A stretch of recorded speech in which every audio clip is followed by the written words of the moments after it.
को पेज पे स्वागत है। यहाँ बात करेंगे मौर्योत्तर काल की। इससे पहले वाले वीडियो नहीं देखें तो प्लेलिस्ट में जाकर के देख सकते हैं। एंशिएंट मिडिवल मॉडर्न का प्लेलिस्ट बना हुआ है। तो चलिए शुरू करते हैं फिलहाल बिना आपका टाइम वेस्ट के, बिना किसी देरी के। देखिए, रुद्रदामन 130-150 ईसा पूर्व का जूनागढ़ अभिलेख जो है, मतलब ईसा पूर्व में ईसा में, ठीक, ईसा मसीह के जन्म के बाद 130 से 150 साल के बीच में। तो ये जूनागढ़ अभिलेख गुजरात में गिरनार पर्वत पर प्राप्त हुआ है। तो जूनागढ़ अभिलेख कहाँ से संबंधित है? गुजरात की गिरनार से। ब्राह्मी लिपि में उत्कीर्ण संस्कृत भाषा का यह अभिलेख अब तक प्राप्त संस्कृत अभिलेखों में सर्वाधिक प्राचीन है। ब्राह्मी लिपि में उत्कीर्ण है और संस्कृत भाषा में ये अभिलेख है, और जो भी अब तक प्राप्त हुए ना, उसमें सर्वाधिक प्राचीन अभिलेख जो है वो रुद्रदामन जूनागढ़ अभिलेख है। इस अभिलेख में संस्कृत काव्य शैली का प्राचीनतम नमूना प्राप्त होता है। इस अभिलेख में क्या है? संस्कृत काव्य शैली मतलब कविता टाइप का फॉर्मेट मिलता है, प्राचीनतम नमूना प्राप्त होता है। इसमें रुद्रदामन की वंशावली है, ठीक, रुद्रदामन जो राजा थे उनकी वंशावली है। विजय कौन कौन से की, शासन कैसे किया, व्यक्तित्व कैसा था आदि पर सुंदर प्रकाश डाला गया है। इस अभिलेख का मुख्य उद्देश्य सुदर्शन झील के बांध के पुनर्निर्माण का विवरण सुरक्षित रखना था। सुदर्शन झील जो कि आपके चंद्रगुप्त मौर्य ने बनवाई थी, तो उसका पुनर्निर्माण रुद्रदामन करवाते हैं, तो इसका भी उल्लेख है। कुजुल कडफिसेस लगभग 45 से 85 ईसा ने भारत में सर्वप्रथम पश्चिमोत्तर प्रदेश पर अधिकार कर लिया था। कुजुल कडफिसेस थे, उन्होंने भारत में सर्वप्रथम पश्चिमोत्तर प्रदेश पर अधिकार कर लिया था। इसने केवल तांबे के सिक्के जारी किए थे। उसके सिक्कों पर धर्मतिदस तथा धर्म में स्थित उत्कीर्ण है, ठीक, जो सिक्का था उस पर धर्मतिदस और धर्मतित जो है ये उत्कीर्ण है। सर्वप्रथम बिम कडफिसेस के काल में ही भारत में कुषाण सत्ता स्थापित होती है। बिम कडफिसेस ने स्वर्ण एवं तांबे के सिक्के चलाए थे, ठीक, बिम कडफिसेस ने स्वर्ण और तांबे के सिक्के चलाए थे, जबकि कुजुल कडफिसेस ने केवल तांबे के सिक्के चलाए थे। शिव, त्रिशूल तथा नंदी की आकृति इसके सिक्कों पर मिलती है। किसके?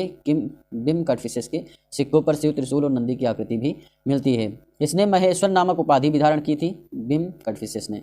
उत्तर पश्चिम भारत में स्वर्ण सिक्कों का प्रचलन जो है, उत्तर पश्चिम भारत में स्वर्ण सिक्कों का प्रचलन इंडो ग्रीक हिंद यवन राजाओं ने करवाया था, जबकि इन्हें नियमित एवं पूर्ण रूप से प्रचलित करवाने का श्रेय कुषाण शासकों को जाता है, ठीक। जो नियमित रूप से जो है प्रचलित करवाए हैं वो आपके कुषाण शासकों ने करवाए हैं। जबकि अगर बात करें कि भारत में स्वर्ण सिक्के चलाए किसने थे, तो इंडो ग्रीक हिंद यवन राजाओं ने जो है चलवाए थे, लेकिन जो नियमित रूप से चलवाए वो आपके कुषाण शासकों ने चलवाए हैं। कुषाण शासकों ने स्वर्ण एवं ताम्र दोनों ही प्रकार के सिक्कों को व्यापक पैमाने पर प्रचलित किया है। कुषाण शासकों में बिम कडफिसेस ने सर्वप्रथम सोने के सिक्के जारी किए थे और तांबे के भी जारी किए थे, ठीक। कुषाण शासक कनिष्क के सिक्कों पर बुद्ध का अंकन मिलता है। जो कुषाण शासक कनिष्क थे उनके सिक्कों पर बुद्ध का अंकन मिलता है। योद्धेयों का प्रमाण पुराण, अष्टाध्यायी, बृहत संहिता इत्यादि ग्रंथों से प्राप्त होता है। योद्धेयों का जो प्रमाण मिलता है पुराण से, अष्टाध्यायी जो पाणिनि की ग्रंथ है, और बृहत संहिता से मिलता है। इनका साम्राज्य दक्षिण पूर्वी पंजाब तथा राजस्थान के बीच था। योद्धे क्या है? ये जो एक प्रकार का राजवंश है, तो उनका जो साम्राज्य था दक्षिण पूर्वी पंजाब और राजस्थान के बीच में था। इनके सिक्कों पर कार्तिकेय का अंकन मिलता है, ठीक, कार्तिकेय भगवान का अंकन इनके सिक्कों पर मिलता है। कनिष्क के सारनाथ बौद्ध अभिलेख की तिथि जो है 81 ईस्वी है, ठीक। जो सारनाथ बौद्ध अभिलेख है कनिष्क के, उसकी 81 ईस्वी जो है तिथि है। यह प्रतिमा मथुरा से लाकर कनिष्क के राज्यारोहण 78 ईस्वी के तीसरे वर्ष सारनाथ में स्थापित की गई थी। कनिष्क के रबतक अभिलेख में 4 शहरों के नाम का उल्लेख मिलता है। जो कनिष्क का रबतक अभिलेख किससे संबंधित, कनिष्क किससे संबंधित है, उसमें 4 शहरों के नाम के उल्लेख मिलते हैं। साकेत, कौशाम्बी, पाटलिपुत्र, चंपा। चंपा क्या है? अंग की राजधानी है। पाटलिपुत्र आपको पता ही है, आपके मगध की राजधानी उदयन ने बनाई थी, उदयन ने इसको बसाया भी था। कौशाम्बी जो है आपके वत्स की राजधानी है, और साकेत जो है आपका क्या है? साकेत आपका कौशल प्रदेश की राजधानी है। साकेत के साथ साथ में अभी आप देखेंगे कि श्रावस्ती भी इसकी राजधानी, तो उत्तरी कौशल की राजधानी आपकी साकेत है, दक्षिणी कौशल की राजधानी आपकी श्रावस्ती है। जैन ग्रंथों के अनुसार विक्रमादित्य के उत्तराधिकारी को 135 विक्रम संवत में शकों ने पराजित कर इसके उपलक्ष्य में शक संवत चलाया था। तो जैन ग्रंथ जो है उसके अनुसार जो विक्रमादित्य 57 ईसा पूर्व के उत्तराधिकारी को, जो इनके उत्तराधिकारी थे, उनको हरा करके 135 विक्रम संवत में शकों ने पराजित कर दिया, ठीक, 135 विक्रम संवत में, और शक संवत फिर इन्होंने चला दिया। इस प्रकार इसकी प्रारंभिक तिथि जो मानी जाती है 135 से आप जब 57 माइनस करेंगे, ठीक, तो 78 ईस्वी आती है। अधिकांश इतिहासकारों ने कुषाण शासक कनिष्क को इसका प्रवर्तक माना है। जो अधिकांश शासक मानते हैं कि कनिष्क ने जो है ये शक संवत चलाया था 78 ईस्वी में, ठीक। और जबकि आप देखते हैं कि 57 ईसा पूर्व आपका विक्रमादित्य का जो आपका विक्रम संवत स्टार्ट होता है। 57 ईसा पूर्व, ईसा मसीह के जन्म के 57 साल पहले, और उनके उत्तराधिकारी को 135 विक्रम संवत। अब इसमें से 135 विक्रम संवत जब चलेगा ठीक। 135 विक्रम संवत आप चलाएंगे तो 78 ईस्वी आएगा, क्योंकि अभी आप इसमें 57 ईसा पूर्व, इधर आप 57 जोड़ेंगे और इधर 135 से माइनस करेंगे, तो 135 से जब माइनस करेंगे ना 57 को, भाई जीरो तक आने के लिए आपको कितना चाहिए, +57 चाहिए ना, -57 चाहिए, तो 135 से आप -57 कर देंगे, तब आपका 78 ईस्वी में इन्होंने स्टार्ट किया। मतलब जो विक्रमादित्य का विक्रम संवत था उसके 135 साल के बाद में जो है शकों ने, जो इनके उत्तराधिकारी थे, उन्हें पराजित किया था, ये कहने का मतलब है। बस देखिए वर्तमान कैलेंडर में 57 जोड़ देने पर, तो 57 अगर जोड़ देते हैं, ठीक, क्योंकि 57 साल पहले की बात है, तो अगर 57 जोड़ेंगे तब जाके जो है आपको क्या मिलेगा, विक्रम संवत मिलेगा, ठीक। और 78 घटा देंगे तो आपका शक संवत मिलेगा, क्योंकि 78 ईस्वी से चालू हुआ है आपका क्या, शक संवत, तो उसमें से जो भी आपकी डेट उसमें 78 घटा देते हैं तो आपको शक संवत मिल जाएगा। 57 जोड़ देते हैं तो आपको विक्रम, जैसे आपका 2023 चल रहा है, इसमें अगर 57 जोड़ते हैं ना तो कितना हो जाएगा, 7 3 10 5 2 7 1 8, 2080, ठीक। 2080 आपका क्या चल रहा है, विक्रम संवत चल रहा है। वहीं अगर आप 78 इसमें से घटा देते हैं 2023 से, तो आपका जो है वो आपको मिल जाएगा शक संवत। ये सारी चीज़ें। चैत्र भारतीय राष्ट्रीय पंचांग का प्रथम माह होता है। विक्रम संवत के 2 अन्य नाम भी मिलते हैं, कृत संवत और मालो संवत। भारत में राष्ट्रीय कैलेंडर के रूप में शक संवत को अपनाया गया। भारत में जो राष्ट्रीय कैलेंडर है उसके रूप में शक संवत को अपनाया गया है। अश्वघोष कनिष्क के राज्य कवि थे। जो भारत में अपनाया गया वो शक संवत अपनाया गया है। सब अंग्रेजों की चाल थी, समझिए बात को। ईसा मसीह का जन्म होता है, ठीक, उसे 0 ईस्वी माना जाता है। 78 साल बाद से जो है आपका शक संवत चलागा, तो उनका कहना था कि हाँ हमसे बाद में आप हैं। जबकि अगर विक्रम संवत देखें तो 57 ईसा पूर्व वहाँ से लेते तो कहते कि हाँ ये तो हमसे ज़्यादा लेजेंड है। तो इसीलिए सब अंग्रेज लोग बहुत दिमागी थे, ठीक। और नीचा दिखाने का सिस्टम होता था, बस समझिए बात को।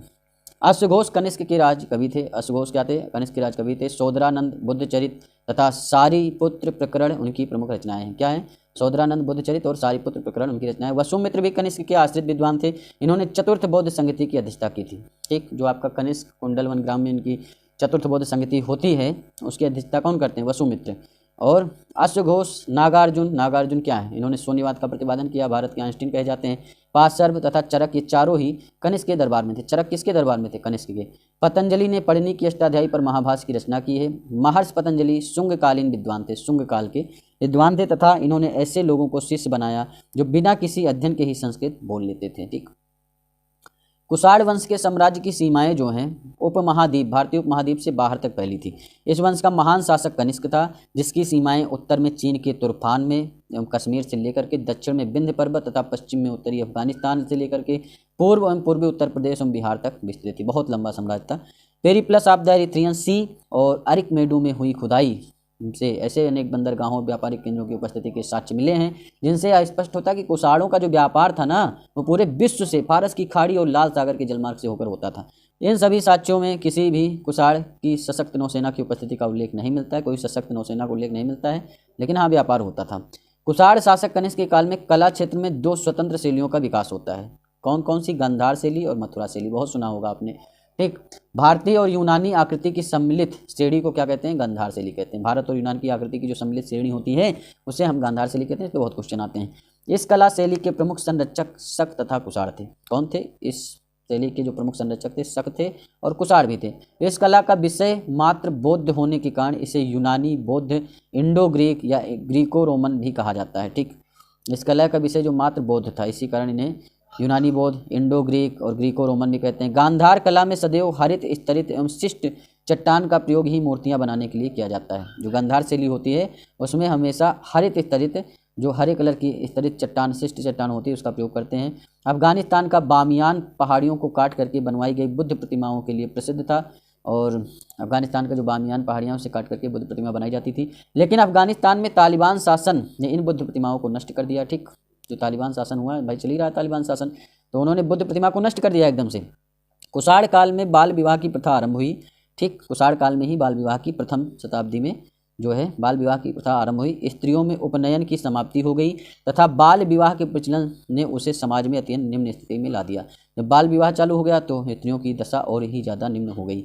भारत में इससे पहले जो है बाल विवाह नहीं होता था, ठीक। लेकिन कुषाण काल में बाल विवाह होने लगा स्त्रियों का, और इससे उनकी दशा बहुत ही निम्न हो गई। और भारत में वाह्य आक्रामकों के कालों का सही कालानुक्रम यूनानी 326 ईसा पूर्व, शक प्रथम शताब्दी में, कुषाण पहली शताब्दी, देखिए शक जो है शताब्दी ईसा पूर्व, 1 शताब्दी ईसा पूर्व, ठीक। और कुषाण पहली शताब्दी, ठीक। ये आपके जो है वाह्य आक्रामकों के कालों का सही क्रम है। अगर पूछ लें कि सिकंदर महान, फिर उसके बाद शक, उसके बाद कुषाण। ईरानी शासक डेरियस प्रथम, ईरान के शासक कौन थे? डेरियस प्रथम थे। 522 से 486 ईसा पूर्व इनका शासनकाल था। इन्होंने सर्वप्रथम भारत के कुछ भाग को अपने अधीन कर लिया था। ठीक, डेरियस प्रथम। हेरोडोटस के अनुसार डेरियस प्रथम के साम्राज्य में संपूर्ण सिंधु घाटी का प्रदेश शामिल था। ठीक, जो भी संपूर्ण सिंधु घाटी क्षेत्र है वो डेरियस प्रथम के उसमें था, तथा पूर्व की ओर इसका विस्तार राजपुताना के रेगिस्तान तक था। तो देखिए आपके ईरानियों ने सबसे पहले क्या किया? भारत पर आक्रमण किया। तो ये भी बात सिद्ध हो जाती है, क्योंकि कई लोग यूनानी लगाते हैं। भाई आपका सिकंदर यूनानी था, लेकिन ईरानी डेरियस प्रथम ने सर्वप्रथम भारत के कुछ भाग को जीता था। तो ये चीज़ समझिए, डेरियस प्रथम याद रखिएगा, इस पे क्वेश्चन बहुत आते हैं। मिनांडर तथा उसके पुत्र स्टेटो प्रथम के सिक्के मथुरा से मिले हैं। मिनांडर और उसके पुत्र स्टेटो थे, उनके जो सिक्के मिले मथुरा से मिले हैं। स्टेटो सेकंड ने शीशे के सिक्के जारी किए थे, शीशे के सिक्के। इस हिंद यवन शासक का शासन 25 ईसा पूर्व से 10 ईस्वी तक माना जाता है। ठीक, ये हिंद यवन शासक था मिनांडर, और इसका शासन ये भी यवन का था। ठीक, 184 ईसा पूर्व में पुष्यमित्र शुंग ने अंतिम मौर्य शासक बृहद्रथ की हत्या कर दी और उसे हत्या करके उसकी शुंग राजवंश की स्थापना कर दी। पुराणों के अनुसार पुष्यमित्र ने 36 वर्षों तक शासन किया। महर्षि पर्णी ने शुंग वंश को भरद्वाज गोत्र का ब्राह्मण बताया है। ठीक, भरद्वाज गोत्र के थे आपके कौन? पुष्यमित्र शुंग। अयोध्या के लेख से ज्ञात होता है कि पुष्यमित्र ने 2 अश्वमेध यज्ञ करवाए थे, और पतंजलि पुष्यमित्र शुंग के पुरोहित थे। पतंजलि क्या थे? पुष्यमित्र शुंग के पुरोहित थे, जिन्होंने पाणिनि व्याकरण की रचना की है। पाणिनि महाग्रंथ व्याकरण का जो है उसकी रचना आपके पतंजलि ने की है। शुंग वंश का 9वां शासक भागवत अथवा भागभद्र था। इसके शासनकाल में तक्षशिला के यवन नरेश एंटियालकिडस का राजदूत हेलियोडोरस उसकी विदिशा राज दरबार में उपस्थित हुआ था। हेलियोडोरस ने भागवत धर्म ग्रहण किया तथा विदिशा बेशनगर में गरुड़ स्तंभ की स्थापना कर भागवत विष्णु की पूजा की थी। ठीक, तो ये सारी चीज़ें हैं। शुंग वंश का अंतिम राजा हेलियोडोरस ने भागवत धर्म ग्रहण किया था। ठीक, ये सारी चीज़ें। बेशनगर का गरुड़ स्तंभ इसे संबंधित है, और इसे जो है भागवत कहा जाता है। देव देवेश कहा जाता है श्री कृष्ण भगवान को, विष्णु भगवान को। शुंग वंश का अंतिम राजा देवभूति था। शुंग वंश के प्रथम राजा कौन थे? पुष्यभूति शुंग थे। शुंग वंश का अंतिम राजा जो था वो आपका देवभूति था, जिसे देवभूमि अपने अमात्य वासुदेव के षड्यंत्रों द्वारा मार डाल गया। वासुदेव ने षड्यंत्र रचा और देवभूति को खत्म कर दिया। वासुदेव ने जिस नवीन राजवंश की नींव डाली ना, वासुदेव ने फिर कड़ वंश की नींव डाली। ठीक, वासुदेव ने अंतिम राजा देवभूति शुंग वंश को मार दिया और कड़ वंश की नींव डाली। देखिए मौर्य के बाद कौन आते हैं? मौर्य के बाद आपके आ जाते हैं कौन? शुंग आ जाते हैं। शुंग के बाद कड़ आएंगे। ठीक, ये मिल आ जाता है कभी कभी। तो कड़ जो है, वासुदेव जो है कड़ वंश का संस्थापक था। देखिए मौर्यों के बाद दक्षिण भारत में सबसे प्रभावशाली राज्य जो था वो सातवाहनों का था। भाई मौर्यों का पूरा विस्तार जो था दक्षिण भारत तक था। ठीक, मैसूर कर्नाटक तक। तो उसके बाद में मौर्यों का जब पतन हो जाता है, शुंग वंश जो स्थापित हो जाता है पुष्यमित्र शुंग का, उसके बाद जो है कड़ वंश आता है, उसके बाद आता है आपका सातवाहन वंश। तो सातवाहनों का सबसे ज़्यादा प्रभाव था। पुराणों में इस वंश के संस्थापक का नाम सिंधुक, सिमुक या सिप्रक दिया गया है, जिसने कड़ वंश के राजा सुशर्मा का वध करके अपना शासन स्थापित किया था। पुराणों में कुल 30 या 31 सातवाहन राजाओं के नाम मिलते हैं, जिनमें से सबसे लंबी सूची मत्स्य पुराण में 29 राजाओं की मिलती है। तो मत्स्य पुराण में 29 राजाओं की सूची मिलती है। सातवाहनों की वास्तविक राजधानी प्रतिष्ठान या पैठन में अवस्थित थी। तो सातवाहनों की राजधानी क्या थी? प्रतिष्ठान या पैठन। पुराणों में इस राजवंश को आंध्रवृत्त या आंध्र जाति कहा गया है। उनकी आरंभिक राजधानी अमरावती मानी गई है।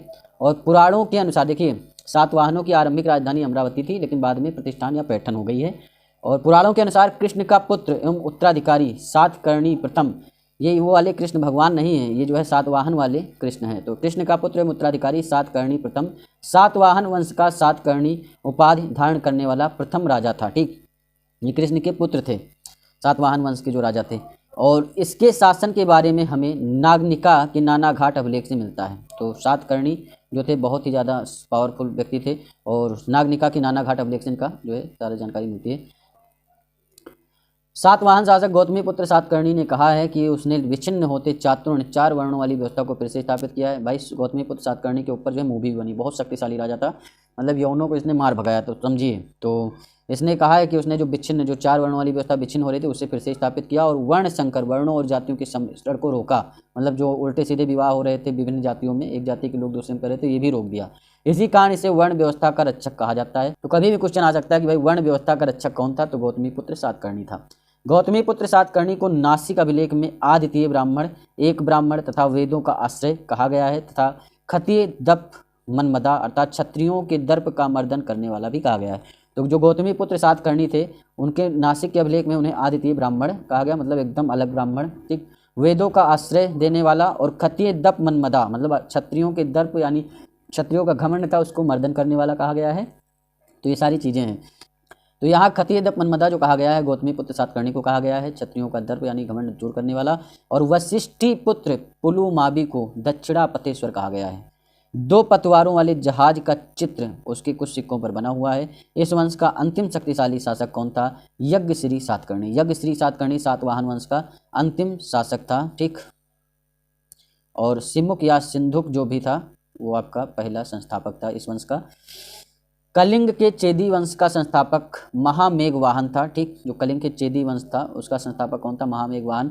कलिंग का चेदी वंशीय शासक खारवेल प्राचीन भारतीय इतिहास के महानतम सम्राटों में से एक था। उड़ीसा या ओडिशा प्रांत के भुवनेश्वर से 3 मील की दूरी पर स्थित उदयागिरी पहाड़ी की हाथी गुम्फा से उसका एक बिना तिथि का अभिलेख प्राप्त हुआ है, ठीक। उदयागिरी पहाड़ी की हाथी गुम्फा है, वहाँ से एक बिना तिथि का अभिलेख प्राप्त हुआ है। इसमें खारवेल के बचपन, शिक्षा, राज्याभिषेक, राजा होने के बाद से 13 वर्षों तक के शासनकाल की घटनाओं का क्रमबद्ध विवरण दिया गया है। यह अभिलेख खारवेल का इतिहास जानने का एकमात्र स्रोत है और इस अभिलेख से पता चला है कि खारवेल ने दक्षिण के 3 राज्यों चोल, चेर और पांड्यों को पराजित किया था। पांड्य शासक से उसने गधे से हल चलवाया था। सोचिए कितना बढ़िया बेहतरीन काम किया इसने, मतलब बहुत शक्तिशाली राजा था, उसने पांड्य शासक से गधे से हल चलवाया था। इसका जैन धर्म के प्रति भारी झुकाव था, ठीक। पूर्वी रोमन शासक जस्टिनियन को सर्वाधिक प्रसिद्धि उसके न्याय संबंधी सुधारों से मिली है और जस्टिनियन रोमन कानून के संपूर्ण संशोधन के लिए उत्तरदायी, इसलिए देखिए जस्टिन लिखा जस्टिस, तो जस्टिस बहुत तगड़े से करता था, समझिए बात को। तो आगे क्वेश्चन आंसर करवाते हैं, मिलते हैं नेक्स्ट वीडियो में। चैनल को सब्सक्राइब करो, वीडियो को लाइक करो, शेयर करो। धन्यवाद, थैंक यू, शुक्रिया।